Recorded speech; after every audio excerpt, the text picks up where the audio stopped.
As I read your speech at the University of Michigan Law School, however, there was a portion that surprised me. And in particular, in that speech, you referenced the work of, quote, acclaimed investigative journalist Nicole Hannah-Jones, and her, and again, this is a quote from the speech, provocative thesis that America was born in, provocative thesis that the America that was born in 1776 was not the perfect union that it purported to be. And indeed, Ms. Hannah-Jones, in her 1619 projects, describes the central thesis of the 1619 project, which the New York Times laid out as a revisionist look of history, revising American history. And Ms. Hannah-Jones described her central thesis as, quote, one of the primary reasons the colonists decided to declare independence was because they wanted to protect the institution of slavery. Now, that claim is a highly contested historical claim. Do you agree with Ms. Hannah-Jones that one of the primary reasons the colonists decided to declare independence is because they wanted to protect the institution of slavery?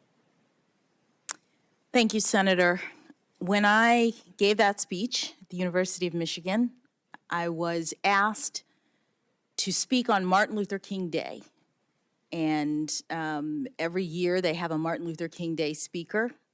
And I gave a speech about Black women in the civil rights movement.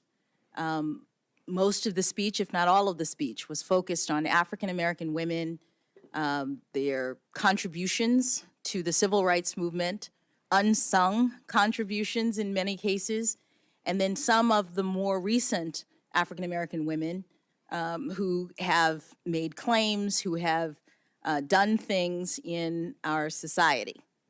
One slide was of Ms. A journalist, as you say, who made that statement, and I called it provocative. It is not something that I've studied. It doesn't come up in my work. I was mentioning it because it was, at least at that time, something that was talked about and well known to the students that I was speaking to at the law school. So are you aware that since the 1619 project came out, that it has been roundly refuted by very respected historians, including Gordon Wood of Brown University, including James McPherson of Princeton University. McPherson called it a, quote, very unbalanced, one-sided account which lacks content and perspective. And indeed, it was so thoroughly refuted that the New York Times quietly altered the digital version to remove references to 1619 as the year of America's true founding and the moment America began. Were you aware of that? I was not. So let me ask you, related to the 1619 project, which I believe is deeply inaccurate and misleading. 1619 project is closely intertwined with a movement that is called critical race theory. Critical race theory, as you know, originated at your and my alma mater at the Harvard Law School. In your understanding, what does critical race theory mean? What is it?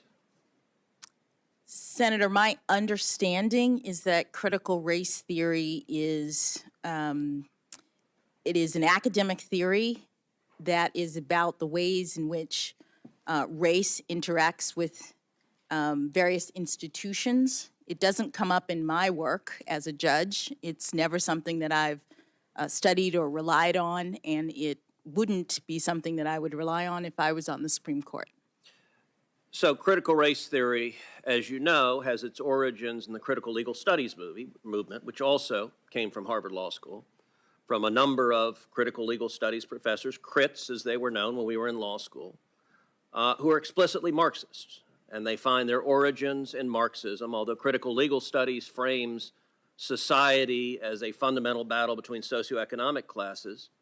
Critical race theory frames all of society as a fundamental and intractable battle between the races. It views every conflict as a racial conflict. Do you think that's an accurate way of viewing society in the world we live in? Senator, I don't think so, but I've never studied critical race theory, and I've never used it. It doesn't come up in the work that I do as a judge.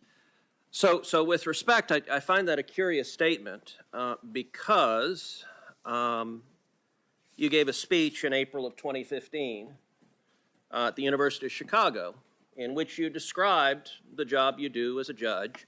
And you said sentencing is just plain interesting because it melds together myriad types of law, criminal law, and of course constitutional law, critical race theory. So you described in a speech to a law school what you were doing as critical race theory. And so I guess I would ask, what did you mean by that when you gave that speech?